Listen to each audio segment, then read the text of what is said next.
선거가 끝난 뒤 거대 양당의 시선은 일제히 차기 당권 경쟁을 향해 있습니다. 네, 더불어민주당 정청래 대표는 오늘 이 대통령 순방의 모습을 드러내지 않았고 국민의힘에선 장동혁 대표를 향한 당내 퇴진 요구가 빗발치고 있습니다. 국회 취재기자 연결합니다. 김철희 기자. 네, 국회입니다. 네, 민주당 정청래 대표 오늘도 특별한 공식 일정을 소화하지 않았다고요? 네, 정 대표는 연이틀 통상 일정, 즉 공개 일정이 없다고 공지했습니다.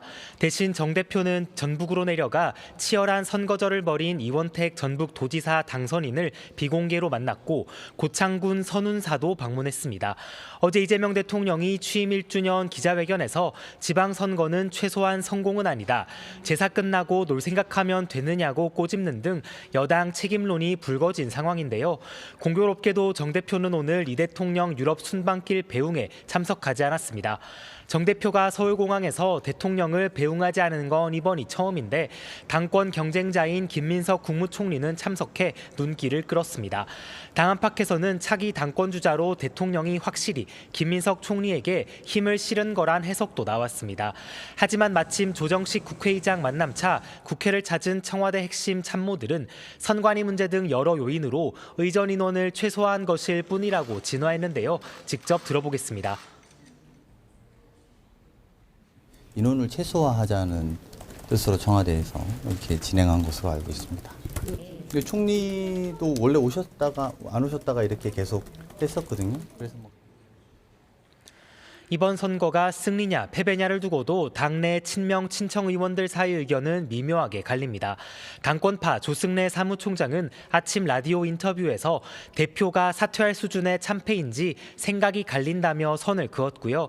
반면 원조 친명 김영진 의원은 절반의 승리이자 실패란 평가가 중첩됐다며 정 대표 공과를 정확히 살펴야 한다고 말했습니다. 다가오는 8월 전당대회에서 정청래 체제에 대한 평가와 심판이 이뤄질 거라는 데는 모두 공감하는 모습입니다. 네, 국민의힘 장동혁 대표도 입지가 불안한데요. 오늘도 투표용지 부족 사태 대응에 힘을 쏟았다고요? 네, 장 대표는 오전에 예정이 없던 기자간담회를 자처하고 나섰는데 사전투표 폐지, 전국적 재선거, 특검 도입을 강하게 요구했을 뿐 거취 언급은 전혀 없었습니다. 지금 투표용지 부족 사태보다 중요한 게 있겠냐는 건데요. 오후에는 특검법도 당론 발의하며 총력 대응을 이어갔습니다. 장 대표 오전 발언 직접 들어보겠습니다. 이보다 더 중요한 이슈가 있습니까?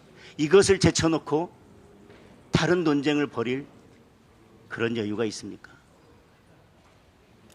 거취 압박을 피하려는 꼼수라는 곱지 않은 시선도 여전한 가운데 당내는 분주하게 돌아가고 있습니다.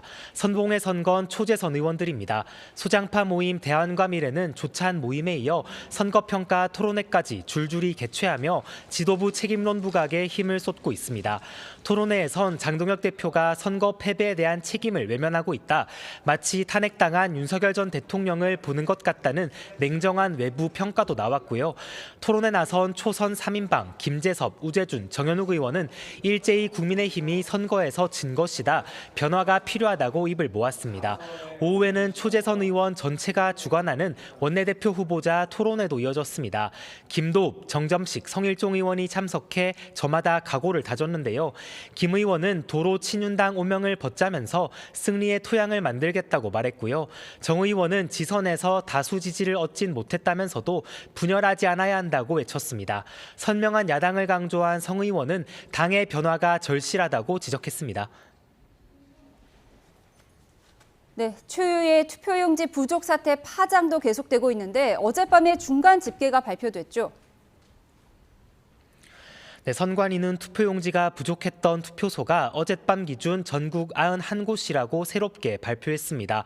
지난 5일에는 50곳이라고 밝혔는데요. 사흘 만에 2배 가까이 늘어난 겁니다. 또 지방선거 한 달 전인 지난 5월 선관위 전체 휴직자는 181명으로 정원의 6%에 달한 것으로 드러났습니다. 사유는 육아휴직이 가장 많았는데 2022년 대선과 지방선거 때는 늘었다가 전국선거가 없었던 이듬해에는 다시 줄어드는 등 등의 휴직자 쏠림 현상이 비판받고 있습니다. 끊임없는 잡음 속 선관위는 외부 진상 규명위를 꾸려 내일부터 최소 열흘간 조사에 나서기로 했습니다. 위원장을 맡은 조윤욱 변호사는 오늘 YTN과의 통화에서 사실 조사부터 법 개정까지 논의하고 나아가 재선거 실효성까지도 따져볼 예정이라고 밝혔습니다. 여야가 어제 나란히 국정조사 요구서를 제출한 상황에서 내일 국민의힘 원내대표가 새롭게 선출되면 논의가 급물살을 탈 것으로 보입니다. 양당은 오는 금요일쯤 본회의를 열고 국정조사 실시 계획서부터 채택한다는 계획입니다.